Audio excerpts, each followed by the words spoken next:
Përshëndetje të gjithëve.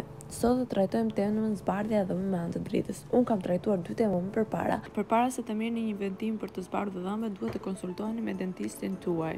Kisha disa këshilla për pacientët të cilët konsumojnë kafe, çajra të ndryshëm apo edhe duhan, edhe ushqime me ngjyrë. Ky i bën që dhëmbët e tyre të marrin ngjyrën e verdhë. Mbasi pini këtë lëngje ose konsumoni këto ushqime, ju lutem duhet të shplani gojën tuaj në ujë ose me glicerin që mund të keni për momentin. Këshilla kryesore e dentistit është që duhet bërë një pastrim i thellë e dhëmbëve që të hiqen këto mbetje në dhëmbët tuaj dhe më pas bëhet zbardhimi tek dentisti ose mund ta bëni me ndritën në shtëpi. Por gjithsesi, kjo nuk do të zgjasë shumë sepse ju do të konsumoni përsëri këto që sapo tham dhe dhëmbët tuaj do të shkojnë përsëri në gjendjen e mëparshme. Çdo zbardhues e ka në paketën e vet ka një libër dhe aty do të gjeni të gjitha informacionet e mundshme. Nëse dhëmbët tuaj janë sensitivity, pra të ndjeshëm ndaj temperaturave dhe të hollë, atëherë detyrimisht ju nuk duhet ta përdorni shumë shpesh zbardhuesin e dhëmbëve. Si duhet të veprojmë nëse përdorim dritën e zbardhjes së dhëmbëve në shtëpi? Një zbardhje zakonisht duhet të zgjas 30 minuta, por jo më shumë edhe jo më pak. Si fillim duhet të bëjmë pastrimin e dhëmbëve me anë të pastave që ju përdorni. Me kujdes duhet të mbuluar mbishri i dhëmbëve,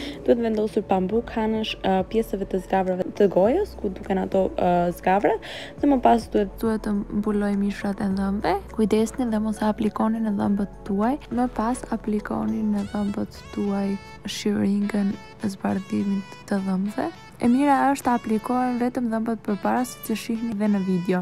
Kur mos e aplikoni në dhëmbët e vënë, sepse nuk zbardhen.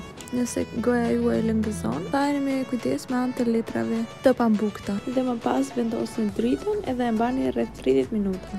Më pas bëni dallimin se si i kishit më përpara dhe tani dhe të gjitha produktet që ju kanë mbetur vendosni në frigorifer që të qëndrojnë sa më të freskëta.